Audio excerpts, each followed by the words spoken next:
Magandang araw po sa ating lahat. Sama-sama nating pakinggan ang Ebanghelyo ngayong araw. Naway magbigay ito ng liwanag at pag-asa sa ating buhay. Ang mabuting balita ng Panginoon ayon kay San Juan. Noong panahong yun, sinabi ni Jesus sa kanyang mga alagad, "Huwag kayong mabalisa. Manalig kayo sa Diyos at manalig din kayo sa akin. Sa bahay ng aking ama ay maraming silid. Kung hindi gayon, sinabi ko na sana sa inyo. At paroroon ako upang ipaghanda ko kayo ng matitirhan. Kapag naroroon ako at naipaghanda ko na kayo ng matitirhan, babalik ako at isasama ko kayo sa kinaroroonan ko. At alam na ninyo ang daan patungo sa pupuntahan ko." Sinabi sa kanya ni Tomas, "Panginoon, hindi po namin alam kung saan kayo pupunta. Paano namin malalaman ang daan?" Sumagot si Jesus, "Ako ang daan, ang katotohanan at ang buhay. Walang makapupunta sa Ama kundi sa pamamagitan ko. Kung ako'y kilala ninyo, kilala na rin ninyo ang aking Ama. Mula ngayon ay kilala ninyo siya at inyong nakita." Sinabi sa kanya ni Felipe, "Panginoon, ipakita po ninyo sa amin ang Ama at masisiyahan na kami." Sumagot si Jesus, "Matagal na ninyo akong kasama, Felipe. Di yata't hindi mo pa ako nakikilala. Ang nakakita sa akin ay nakakita na sa Ama. Bakit mo sinabing ipakita mo sa amin ang Ama? Hindi ka ba naniniwalang ako'y suma sa Ama at ang Ama'y suma sa akin? Ang mga salitang sinasabi ko ay hindi ko sinasabi sa ganang aking sarili. Ang Amang suma sa akin ang gumaganap ng kanyang mga gawain. Maniwala kayo sa akin.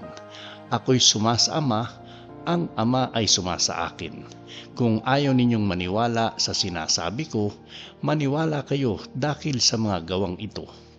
Sinasabi ko sa inyo, ang nananalig sa akin ay nakakagawa ng mga ginagawa ko at higit pa rito, sapagkat pupuntan ako sa Ama." Ang mabuting balita ng Panginoon.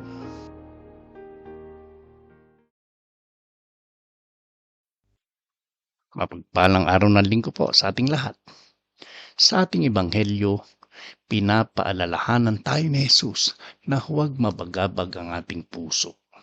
Sa gitna ng takot, pag-aalinlangan at mga pagsubok sa buhay, inaanyayahan niya tayong magtiwala sa Diyos. Siya ang daan, katotohanan at buhay. Isang malinaw na paalala na ang tunay na kapayapaan at direksyon ay matatagpuan lamang sa Kanya. Kapansin-pansin din ang Kanyang pangako na hindi niya tayo iiwan. Naghahanda siya ng lugar para sa atin.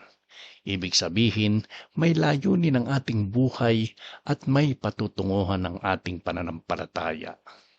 Hinihikayat din tayo ni Jesus na maniwala hindi lamang sa kanyang mga salita, kundi pati sa kanyang mga gawa.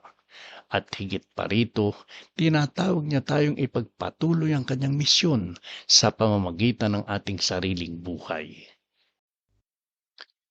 Manalangin tayo. Panginoong Jesus, maraming salamat sa iyong mga salita na nagbibigay sa amin ng pag-asa at kapayapaan.